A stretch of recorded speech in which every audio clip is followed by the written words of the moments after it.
Sejam bem-vindos, caros alunos, a mais uma das nossas videoaulas. Meninas e meninos, hoje nós vamos começar a falar sobre a luz, o estudo da óptica geométrica. O que vai ser o objetivo do nosso estudo esse trimestre, né? Esse trimestre todo nós vamos ver só óptica. E qual é o objetivo? Análise dos fenômenos luminosos, reflexão, refração, reflexão em espelho plano, espelho esférico, refração e diferentes meios de refração, fontes de luz, luz primária, luz secundária. Só não vamos estudar uma única coisa esse semestre, esse trimestre, a natureza da luz. Nós não vamos entrar não vai cair no nosso estudo propriamente dito do que a luz é feita. Nós vamos considerar a luz apenas como sendo uma onda. Professor, já ouvi falar que a luz tem comportamento de partícula, e eu também, eu concordo com essa teoria. Então, ela tem um comportamento de onda e um comportamento de partícula, mas nós não vamos entrar nessa ordem de comportamento luminoso, né? De onda ou partícula. A gente vai... os fenômenos que nós vamos analisar não levam isso em consideração, ok? Bom, vamos lá. Tudo que eu posso ver é uma fonte de luz, né? Então, uma fonte de luz é tudo aquilo que a gente tem capacidade de enxergar, de ver. Agora, existem as fontes de luz luminosas e existem as fontes de luz iluminadas, os corpos luminosos e os corpos iluminados. Qual é a diferença entre eles, né? Qual é a diferença entre um corpo luminoso e um corpo iluminado? O corpo luminoso é aquele corpo que emite luz própria, né? Ele se auto-ilumina, ele não precisa de ninguém para iluminá-lo. Já o iluminado, obviamente, ele vai precisar de alguém para iluminá-lo. Então, os corpos luminosos são também chamados de fontes de luz primária. Os iluminados são fontes de luz secundária. Essa lâmpada que está aqui, me iluminando, né, permitindo que você me veja. Se eu apagar a luz, você não vai me ver, ou pelo menos não vai me ver com tanta clareza, porque aqui eu tenho várias fontes de luz, né? Eu tenho da lâmpada, eu tenho de uma janela que está aqui à minha frente, que permite a passagem da luz, então eu tenho várias fontes de luz. No entanto, essa daqui é a principal, é a que chega a mim com mais intensidade. Eu sou um corpo iluminado. Sem essa fonte de luz, você não conseguiria me ver, né? Então, os corpos luminosos são também chamados de fontes de luz primária, os corpos iluminados são também chamados de fontes de luz secundária. Agora, uma fonte de luz pode ser chamada de pontual ou extensa. Quando é que eu vou ter uma fonte de luz pontual e quando é que eu vou ter uma fonte de luz extensa? Pontual, quando o tamanho dela, né? Vamos pegar aqui a nossa amiga vela, tá vendo a velinha? O tamanho dessa vela, ele deve ser levado em consideração ou não? Quem vai definir isso?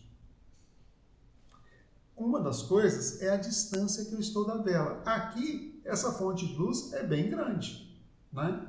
E aí, o que acontece? Ela seria um corpo extenso, uma fonte de luz extensa. Mas se eu olhar essa vela de 10 metros de distância... Não, mentira, 10 metros de distância eu não vou nem conseguir ver a vela, principalmente se eu estiver sem óculos, né? Mas a 5 metros de distância, ela já vai ser um ponto material. O Sol é uma fonte de luz primária, né? O Sol é uma fonte de luz primária extensa. Existem estrelas no céu à noite, que você consegue observá-las devido à rotação da Terra, nós não estarmos de frente ao Sol. O que acontece? Essas estrelas que nós observamos à noite, muitas delas têm tamanhos superiores ao tamanho do Sol. No entanto, apesar do tamanho delas ser maiores do que os do Sol, nós a consideramos uma fonte de luz pontiforme, porque a distância que ela está da Terra é tão grande que esse tamanho é desprezado. Então, a ideia de pontiforme e fonte extensa está relacionada com o observador e o tamanho da fonte. Qual é a proximidade desse observador com a fonte? Quando estou próximo, quando estou distante. A mesma coisa pode ser considerada pontiforme, a mesma coisa pode ser considerada corpo extenso, dependendo apenas do quê? Do meio material do que está da distância que está da fonte até o observador, ou o fenômeno que está sendo analisado. Ok? Bom, fontes de luz primária. Nós temos diversas maneiras de emitir luz. Basicamente, você pode chamar uma fonte de luz primária de incandescente e de luminescente. O que é uma fonte incandescente? É aquela fonte de luz que emite luz porque ela foi superaquecida, ela tem uma alta temperatura. Vou voltar à minha amiga vela, lembra que nós já falamos dela?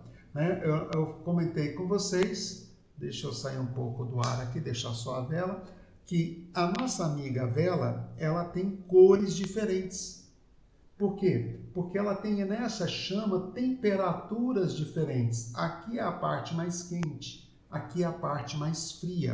E essa vela passa a emitir luz própria porque ela foi aquecida. Ela está aquecida, ela está a uma alta temperatura. Para emitir uma luz amarela, uma luz vermelha, ela tem que estar aí acima de 1000 e poucos graus Celsius, né?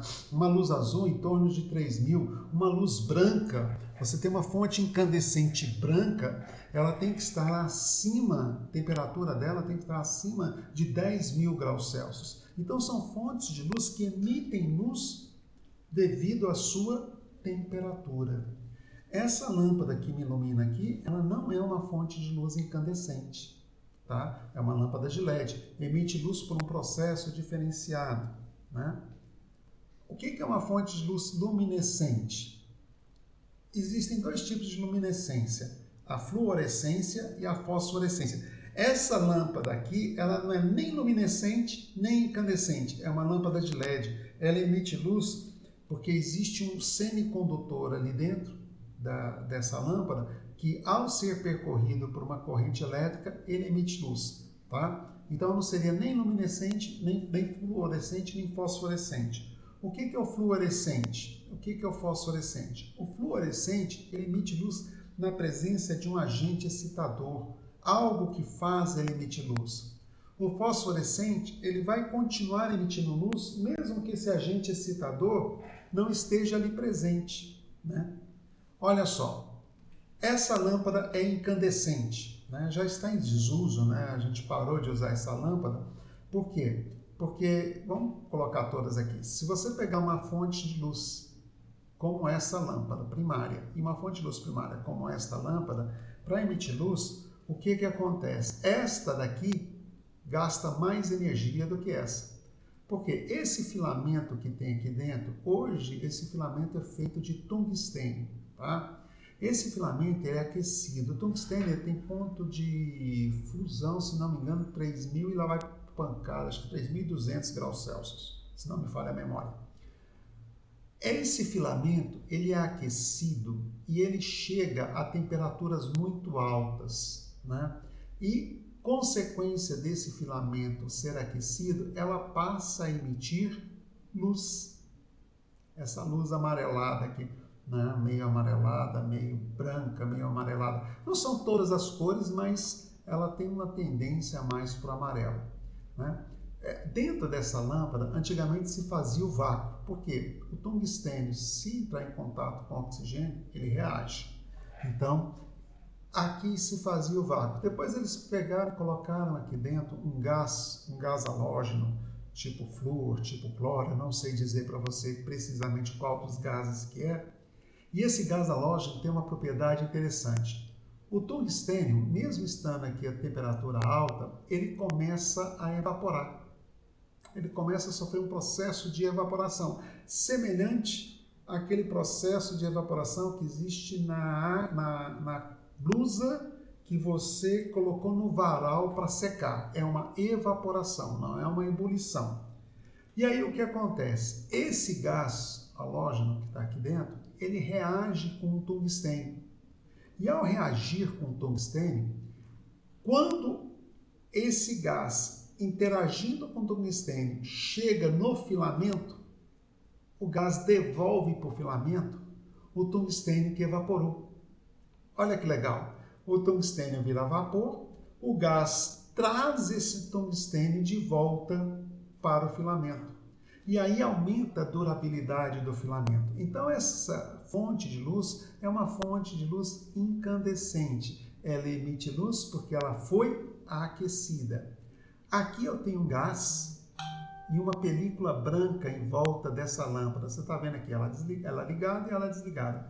Quando a corrente elétrica passa aqui dentro desse gás, que é um gás rarefeito, né, um gás em pequena quantidade, essa corrente elétrica excita e às vezes pode até ionizar esse gás. Então, quando esse gás está excitado ou ionizado, os elétrons do gás absorvem energia da corrente elétrica. Eles ficam com alta energia. Ninguém gosta de ficar com alta energia. Então, o que acontece? O elétron com alta energia vai tender a voltar ao seu estado de baixa energia. Ao voltar para o seu estado de baixa energia, ele emite uma luz. Como ele sai de um orbital para outro específico, ele vai emitir uma luz específica.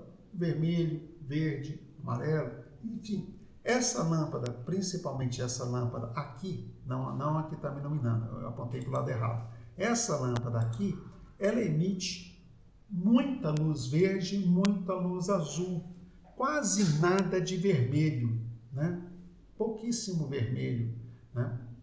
Mas ela emite mais o verde e o azul, né? Bom, o que acontece então? Se eu parar com a corrente elétrica, eu paro o agente excitador. Parou o agente excitador, os elétrons vão voltar ao seu estado natural, ou o átomo ionizado volta, o íon volta a ser átomo, os elétrons voltam ao seu estado natural, e aí ela não emite mais luz. Então, ela precisa da corrente elétrica para excitar. Ok? Se você já viu, você com certeza já viu essas pulseirinhas, né? Elas têm uma substância química aí dentro que sofre um processo de excitação parecido com o da lâmpada fluorescente, ok? Só que o que acontece é que a reação química ali dentro vai excitando os elétrons, vai liberando energia, essa energia vai excitando os elétrons e ela vai emitindo luz, né? Enquanto eu não preciso de uma corrente elétrica ali dentro para excitar esse elétron, eu tenho aqui uma emissão de luz, por um outro processo de excitação, que não é mais uma descarga elétrica, mas sim uma reação química, né? A mesma coisa acontece aqui, ó. Só que aqui na lâmpada incandescente, eu também tenho uma excitação eletrônica. Só que é uma excitação eletrônica causada por um aumento de temperatura.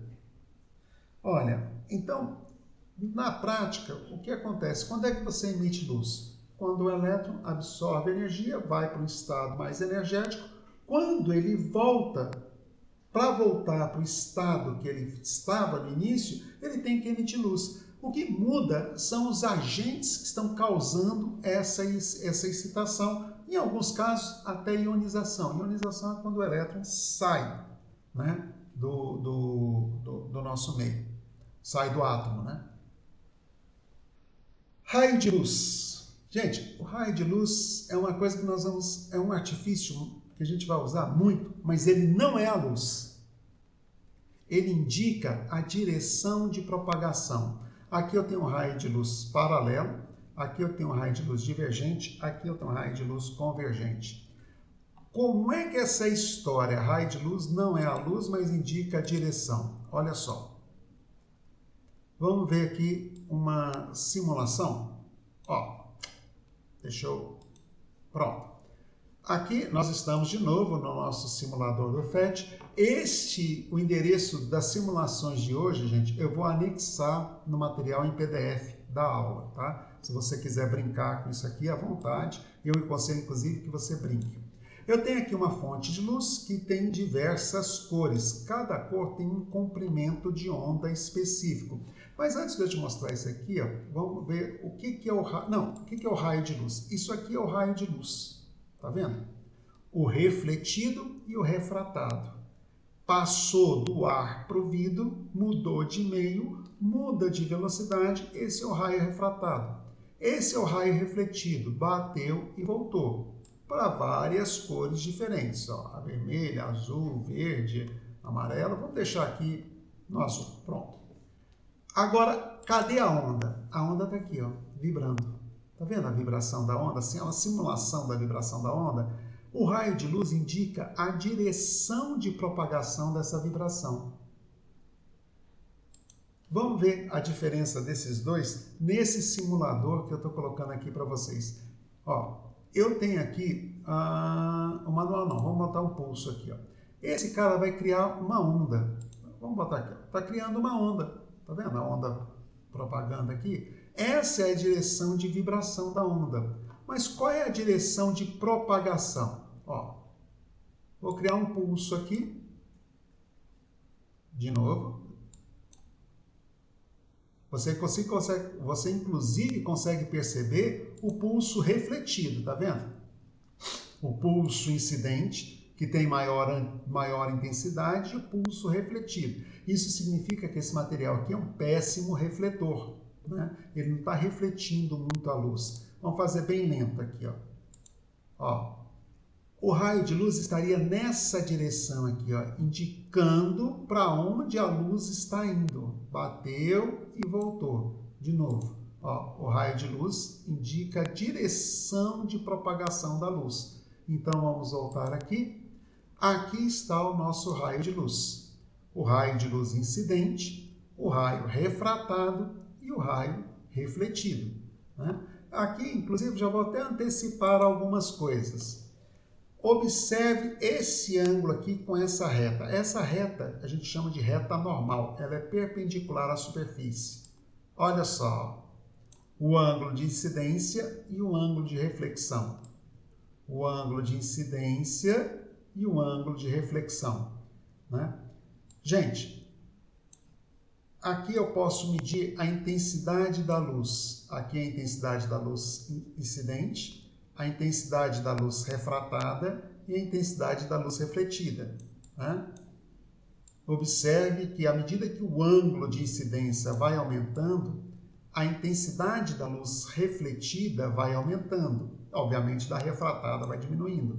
Se eu botar um ângulo de incidência bem baixinho aqui, você percebe pelo tom, pela intensidade da luz aqui, ó, que o refratado caiu para 40% e aqui está mais de 58%.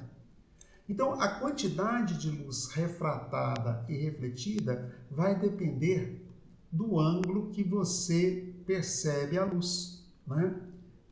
Você já chegou perto de uma janela que tem luz refratada e refletida? Você vê o que está do outro lado da janela e vê sua imagem refletida? O que que você faz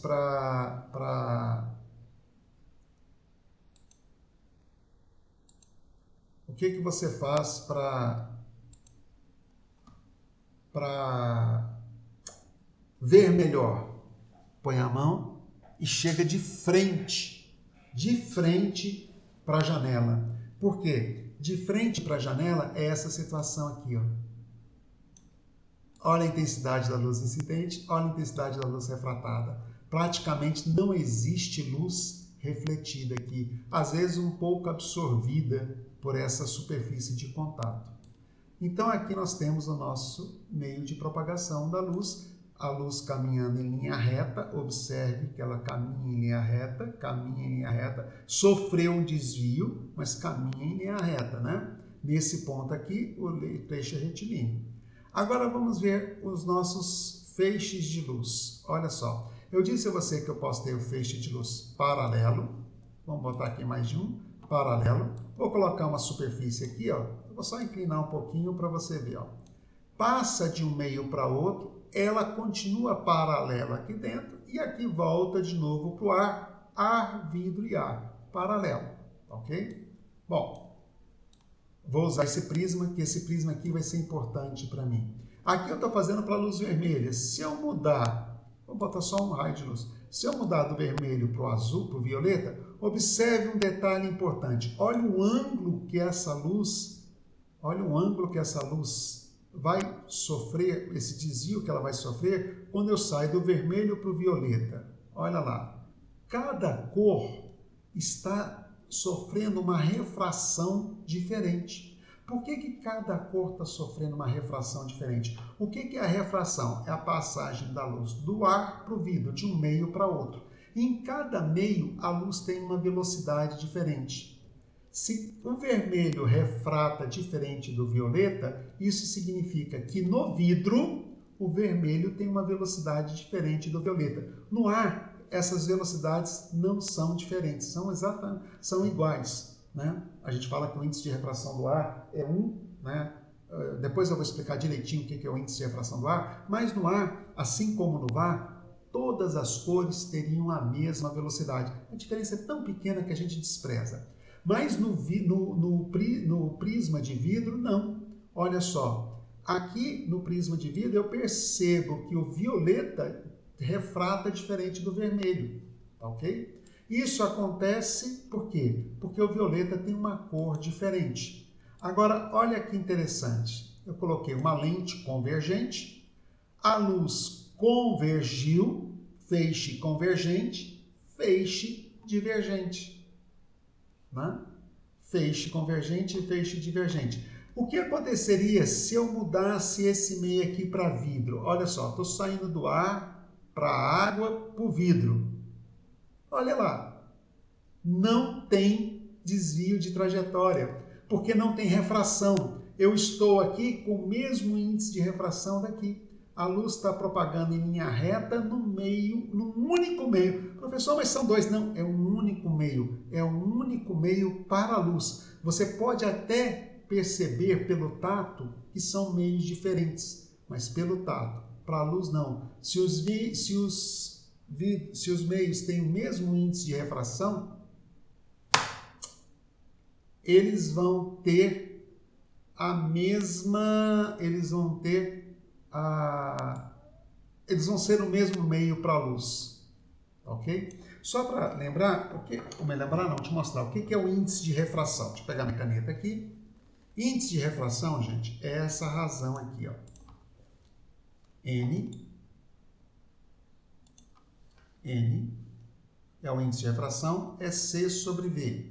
Quando eu digo que o N é igual a 2, significa que o meio, a velocidade da luz no meio, é a metade da velocidade da luz no vácuo. Se eu falar que o N é igual a 3, quer dizer que a velocidade da luz no meio é 1/3 da velocidade da luz do vácuo. Então, o índice de refração vai dizer para mim quantas vezes que a velocidade da luz nesse meio é menor que a velocidade da luz no vácuo. Ok? Meios de propagação da luz. Os meios de propagação são 3, né? Na realidade, eu sempre considero 2, o terceiro não, mas eu vou explicar por quê. Transparente, translúcido e opaco. O que é o meio transparente? É aquele que a luz se propaga de maneira regular. Você lembra da simulação? Quando eu mostrei na simulação a luz propagando, estava paralela, o trajeto era bem definido, paralelo, ou ela entrava e convergia, o trajeto era bem definido? Pois é, esse é o meio transparente. Né? Eu consigo ter uma imagem nítida. Professor, o seu óculos é transparente? Para mim é, para você não. Tá? Por quê? Porque esse óculos ele tem uma lente que vai corrigir um defeito meu de visão. Ou não, desculpa, vários. Eu tenho vários defeitos de visão. Mas olha só, vamos continuar. Translúcido é quando o meio, a luz não se propaga nele de maneira regular. E opaco? Opaco é aquele meio que a luz não passa através. Então, se eu colocar a minha bolinha, lembra da minha bolinha de aula, né? Que eu usei muito essa bolinha na aula de gravitação? Você não está me vendo. Por quê? Porque a luz que o meu corpo está emitindo, a luz saiu da lâmpada, bateu no meu corpo e está indo para você. Você não consegue me ver porque entre nós existe um meio opaco. Então, por que eu só considero 2 meios de propagação? Porque só 2 que a luz passa. A água, gente, o meio 100% transparente, 100% transparente, é o vácuo. Todos os outros meios transparentes vão ser transparentes até um determinado ponto. Por exemplo, aqui eu tenho o vidro e a minha água. A água, quando limpa em pequena quantidade, ela é transparente. Você olhar a imagem do garfo dentro e fora da água, a diferença é pequena. É claro que aqui a água está tremendo, minha mão está tremendo, isso produz algumas distorções. Mas essas distorções não são pela transparência, são devido ao movimento. Mas essa mesma água que eu classifiquei como transparente, já não fica mais. Por quê? Porque essa solução, aquilo ali também é uma solução, né? Aquela solução aquosa ali. Essa solução, se eu agitar ela bastante aqui, inclusive, ela vai ficar agora totalmente opaca. A água não vai permitir a passagem da luz. Ah, professor, mas então só sujeira que deixa a água transparente? Não, o tamanho da camada de água.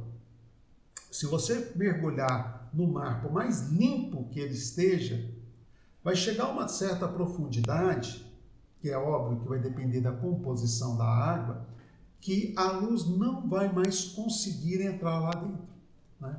A primeira vez que nós conseguimos filmar a grandes profundidades com drones, não é drone, né? É um submarino drone, eu não sei o nome desse dispositivo, esqueci agora. Mas quando esses submarinos, esses submergíveis a controle remoto, chegaram a grandes profundidades, 2.000, 3.000, 10.000 metros de profundidade, a luz não enxerga lá, não bate lá. Mas encontraram vida. Seres que vivem naquela região com nenhuma intensidade luminosa. E esses seres são seres transparentes. Por quê? Porque a natureza percebeu que para viver ali eu não preciso de uma pele opaca, né? Tudo bem, a minha pele não é tão opaca assim, eu sou um bege claro, se eu tomar sol eu fico vermelho, mas se fosse uma pessoa negra, a pele dele seria mais opaca do que a minha, né? A minha é um bege claro, então ela permite mais passagem de luz. Uma pessoa negra, ela teria a pele mais escura, inclusive isso dá a ela mais proteção do que a mim, né? Basta ver quando eu tomo sol, fica bastante nítido, né? Uma coisa vermelha andando, né? O sol ativa a circulação, faz com que os vasos sanguíneos dilatem e aí a vermelhidão aparece, né? É por isso que quando eu vou tomar sol, meu fator de proteção do bronzeador tinha que ser acima de 120, mas eu nunca achei um, então paciência. Já a pessoa de pele negra, é mais difícil dela ficar com tom avermelhado. Ela é capaz, inclusive, dela morrer de desidratação, de alta exposição, devido à desidratação, do que ficar com a pele vermelha como eu ficaria, né? Por quê? Porque a pele dela confere mais proteção à luz solar do que a minha própria pele. Mas deixa isso para lá, vamos continuar a aula. Olha, você já viu um raio-x, né? Olha, se você pegar um raio-x, ele é mais ou menos assim. Deixa eu pegar o simulador aqui. É uma placa. Aqui dentro teria um material sensível à luz, é um filme, né? Vocês são da geração digital, vocês não conheceram filme fotográfico, mas é um filme fotográfico sensível à luz, aonde tem um óxido de prata. Quando o raio-x bate nesse óxido de prata, ele reage e fica escuro. Aonde o raio-x não bater, não vai reagir e vai ficar claro. Ora, essa parte aqui do meu raio-x, ficou escura. Essa parte aqui está mais clara.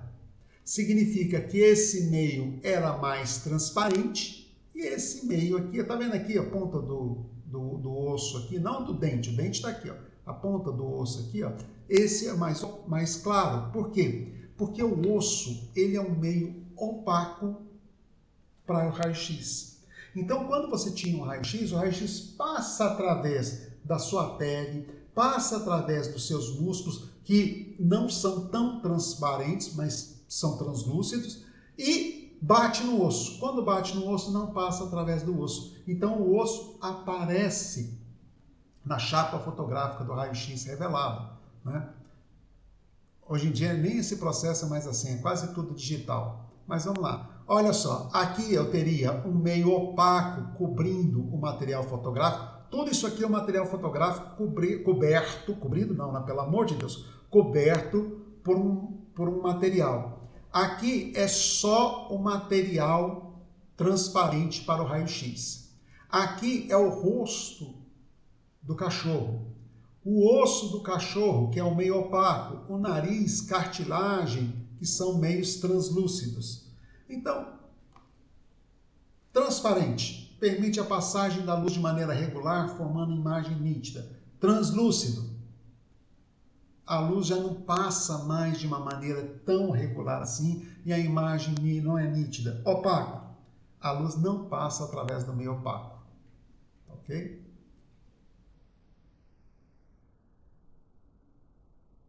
Opa, aqui está faltando um... Bom, vamos lá. Eu tirei essa foto no ano passado na Esplanada dos Ministérios, né?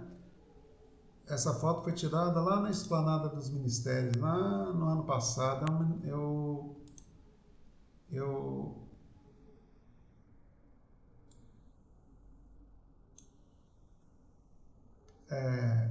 Aqui você tem, desculpa, eu distrair aqui com outra coisa. O azul, nesse momento da foto, a maior parte das lâmpadas estão azuis. Eu tenho o símbolo do Distrito Federal em branco. Eu tenho essa lâmpada aqui que a minha máquina fotográfica interpretou como amarelo. Eu tenho uma punhada de pessoas aqui. Olha tanto que essas pessoas são iluminadas. Mas ela não emite luz própria. Por quê? Porque a máquina fotográfica estava regulada para pegar a intensidade da luz da lâmpada. A luz que essa pessoa está refletindo aqui é tão pequena de intensidade que não conseguiu sensibilizar direito a máquina fotográfica. Deixa eu apagar minha vela aqui. Gente, minha vela estava acesa aqui e eu esqueci de apagar. Ora, a minha pergunta é, qual é a cor de um corpo? Por que essa lâmpada é azul? Por que essa aqui é branca? Por que isso aqui é amarelo? Qual é a cor de um corpo? A cor de um corpo, ela nada mais é do que a cor da luz que esse corpo emite. Ou você tem uma emissão branca, né, ou muito próximo dela. Lembre-se que nós somos um animal que enxerga mal, viu? Então, isso aqui é o que eu enxergo como branco. Então, essa fonte de luz é branca, essa fonte de luz é azul, essa fonte de luz aqui é amarela. Né? Foi assim que minha máquina fotográfica enxergou. Né? Não eu, isso aqui é a máquina fotográfica que enxergou. Então, o que é uma fonte de luz branca? É uma fonte de luz que emite aquela frequência luminosa. E qual é a cor do branco?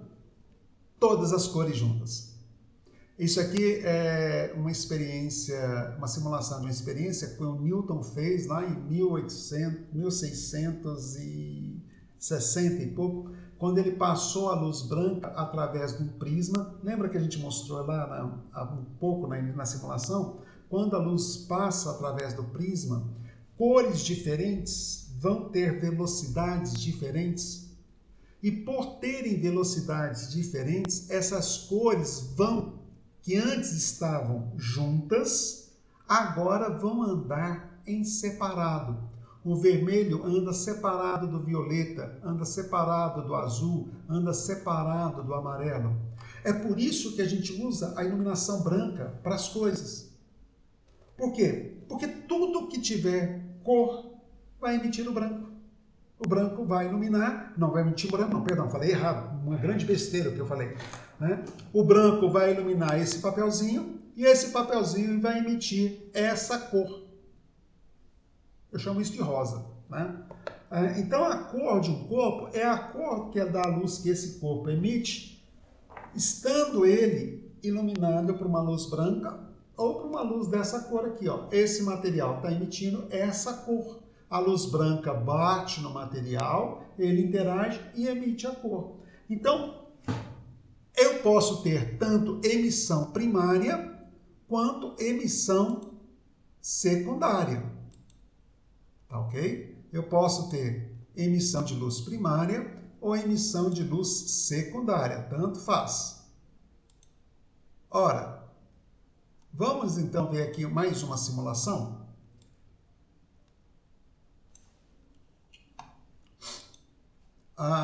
Não é esse simulador que eu quero. Deixa eu ver. Aqui, o meu simulador de visão. Então, aqui nós temos um simulador onde eu tenho uma fonte de luz. Na realidade, eu vou começar por esse daqui. Eu posso emitir só a luz vermelha, eu posso emitir só a luz verde, ou eu posso emitir só a luz azul, ou posso emitir mais de uma luz, né? Como é que eu vou enxergar? Essa luz vai passar pelo meu olho, bater na minha retina que está aqui atrás. A retina vai sensibilizar com essa luz. Ao se sensibilizar, vai transformar essa luz em impulso elétrico, que é levada para essa região do cérebro, e aí eu tenho consciência da cor. Então, eu estou jogando sobre o olho do indivíduo uma luz vermelha. Um detalhe importante, eu consigo precisar qual é o comprimento de onda dessa luz. O que é o comprimento de onda de uma luz? O que é o comprimento de onda? Ó, vamos voltar aqui. Deixa eu desenhar aqui o que é o comprimento de onda. Se você pegar uma onda, né, deixa eu desenhar ela aqui, ó. O eixo, ela vai oscilar. Essa distância percorrida por um comprimento, essa distância percorrida por um círculo, eu chamo de comprimento de onda, essa letra grega chamada lambda. Então eu consigo precisar um comprimento de onda, mas cada um de nós vai ter uma sensação diferente do vermelho. Cada um de nós vai ter uma sensação diferente do verde. Cada um de nós vai ter uma sensação diferente do azul. Isso ocorre por quê? Porque nós analisamos e damos uma noção diferente para cada coisa. A gente só enxerga as coisas do nosso jeito.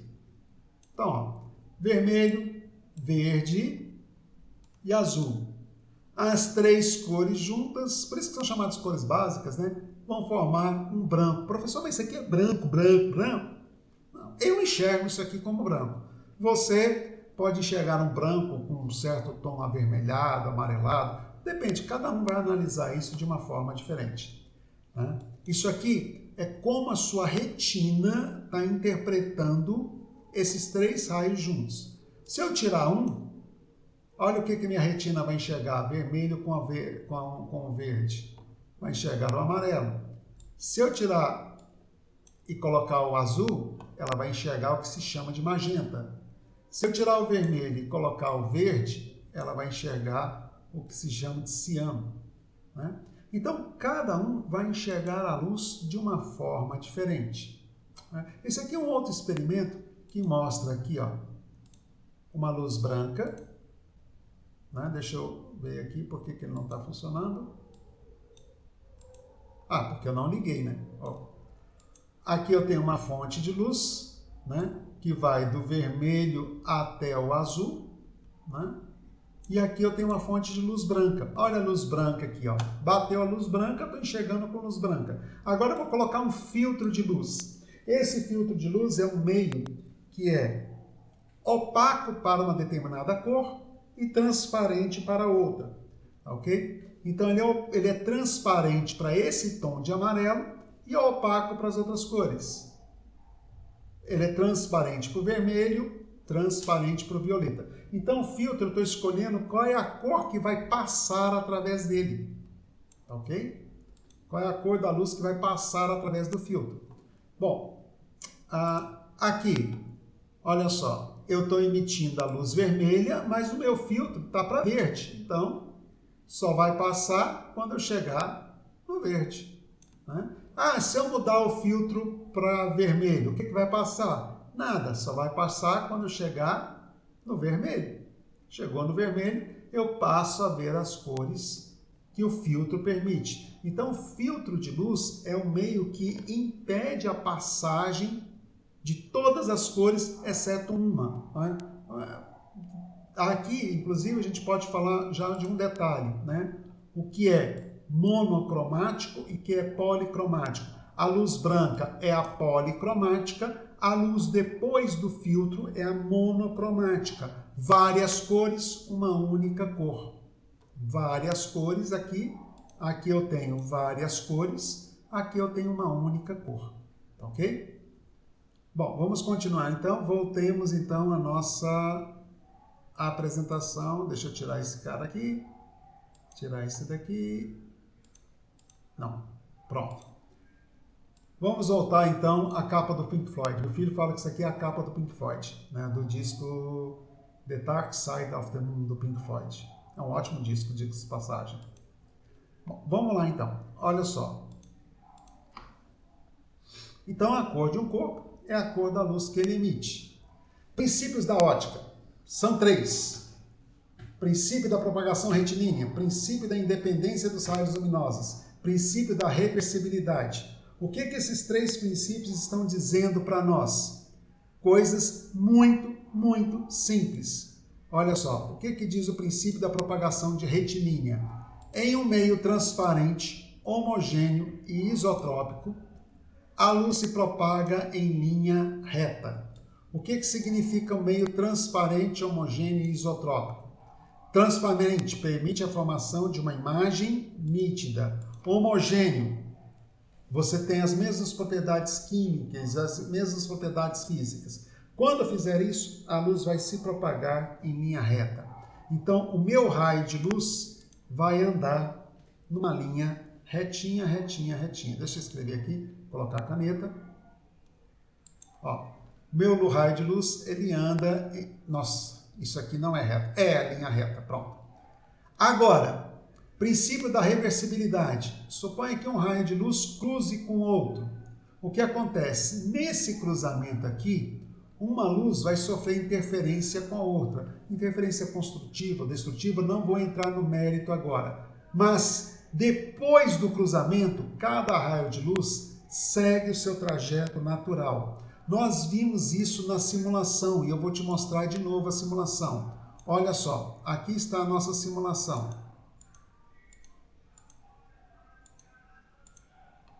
Vamos voltar à nossa simulação aqui, ó.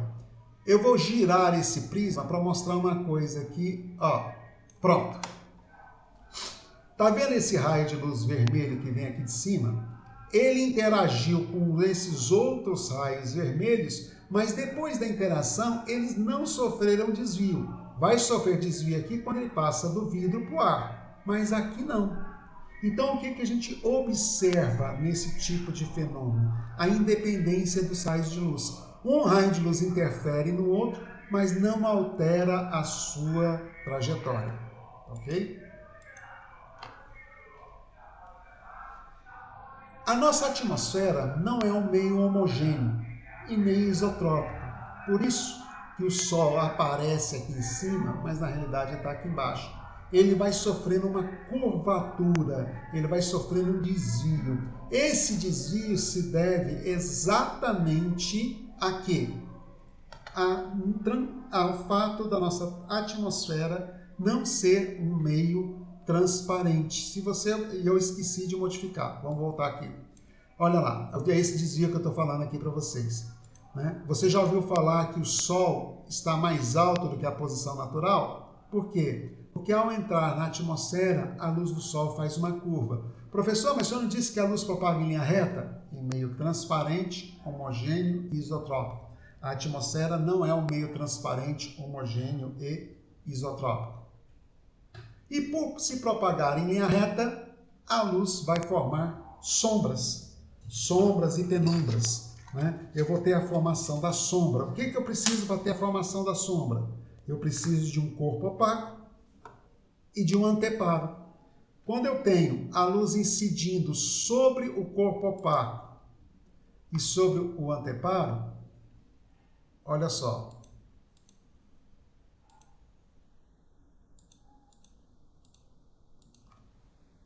Quando eu tenho a luz incidindo sobre o corpo opaco e sobre o anteparo, essa luz ela vai propagar a sua... Estou tentando fazer uma coisa aqui, mas eu não consegui.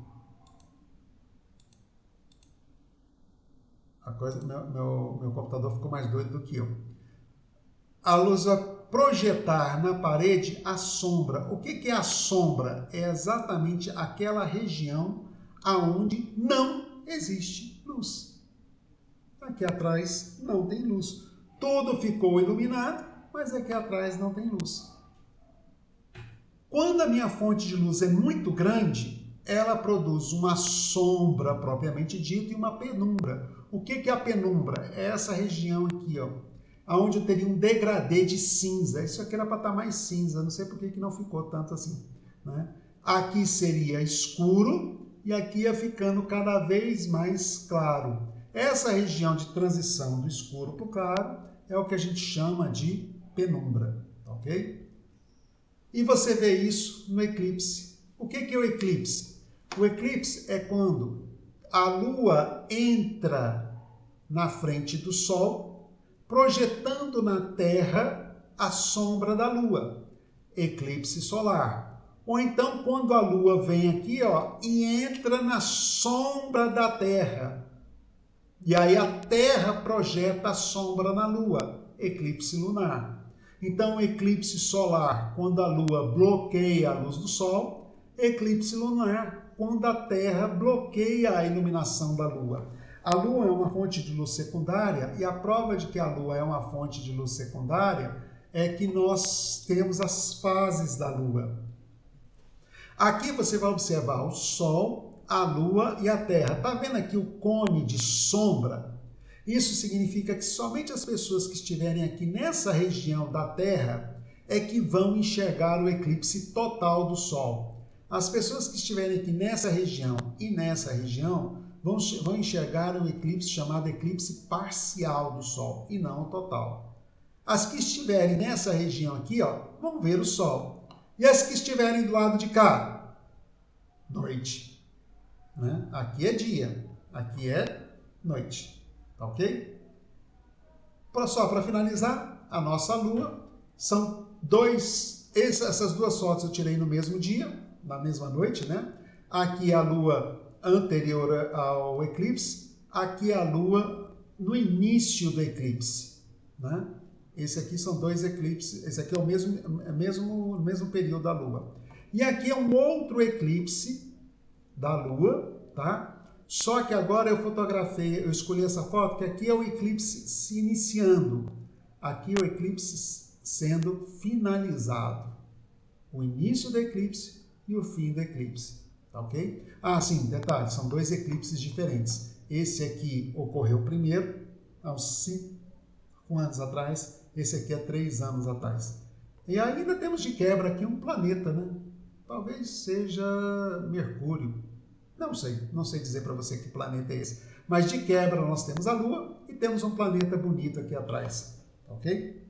Bom, pessoal, com isso nós finalizamos a aula de hoje. Próxima aula a gente vai continuar com a falar sobre ótica. Vamos falar de câmara escura e fazer uma série de exercícios. Um abraço a vocês e até a próxima.